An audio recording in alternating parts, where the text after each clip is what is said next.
Let's start off with a story from Falls Church, Virginia, where the Arlington County Board unanimously approved Amazon's plans to build a spiral helix-shaped tower as the centerpiece of its second headquarters.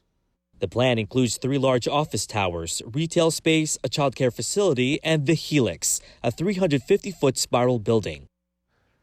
That whole thing looks like it should be a child care facility as far as I'm concerned. As you could probably guess, social media had jokes as soon as they saw it. Sean Castles tweeted, "Is it me? Or does Amazon's new HQ look like a giant metallic poop emoji?" And Eric H. tweeted, "Amazon's new HQ building in Nova should be called the Screw in honor of all the people who've been screwed by Amazon." I'm guessing most of those would be employees. Eric is saying what thousands of Amazon drivers want to say, but they're busy trying to think about not having to pee. Now, Washingtonian Magazine came up with a whole list of 9 things this building looks like. My personal favorite has got to be the soft serve ice cream cone. See, this is why I love the DC area. We are the only people that will roast a whole building. No one and nothing is safe, not even inanimate objects. We will Joan on your blueprints. And then somebody else saying, "I know you're not talking with that shape up. I know it's bad. I'll get a haircut before tomorrow." Let's shift gears and move along to a crazy story out of Missouri,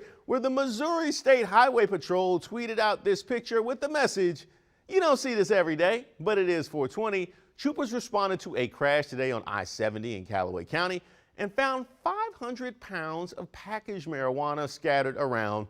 Luckily, nobody was seriously injured." I don't know if you check on that wildlife that might have got their hands on it. You know what I'm saying? Somebody might have felt something a little later on. Now, 2 men were arrested for drug trafficking on 420. Hey, it was written in the clouds. The weed clouds. This is proof that drug dealers should be required to take driver's ed. You would think transporting 500 pounds of any controlled substance would make one drive carefully. Instead, a whole stretch of highway looked like if Cheech and Chong made Scarface.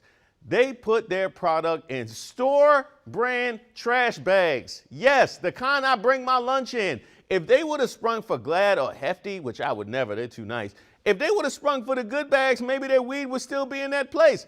This is what happens when you cut corners, ladies and gentlemen. As the tweet said, thankfully, nobody was hurt. That 500 pounds of marijuana got the worst of it. Those bags will be on the shelf for a very long time.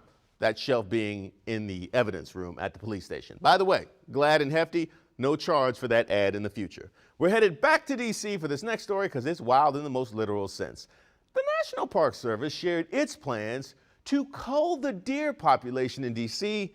And one suggestion under consideration is adding wolves or bears to the area as natural predators. And how could that possibly go wrong? That's a terrible idea.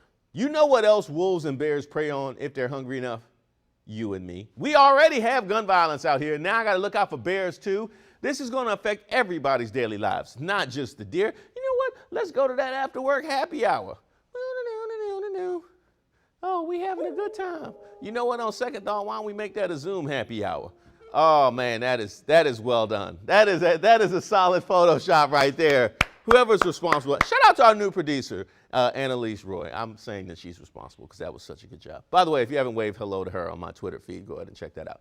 Now, I'm all for managing the deer population, but I'm more in favor of protecting the people population. I'd much rather deal with deer than bears or wolves. They strike me as the most peaceful species of those 3. And let's take a trip to Asheville, North Carolina for this last story since it's in keeping with the previous. A bear was spotted being a model pedestrian in downtown Asheville, looking both ways and using the crosswalk while crossing the street. DC, this is a glimpse into our future if they start bringing bears here to control the deer population. We're going to start seeing them out here playing chess in DuPont Circle, ultimate frisbee on the National Mall, out here selling mixtapes outside 7-Eleven. That bear was extra careful, like it's walking around with warrants, way more careful than the people transporting the 500 pounds of weed, mind you. It really didn't have to look both ways or use the crosswalk, because who's going to give it a ticket? Go ahead and try it, I dare you.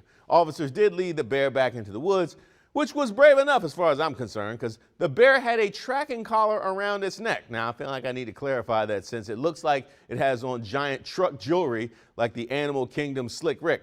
My favorite story?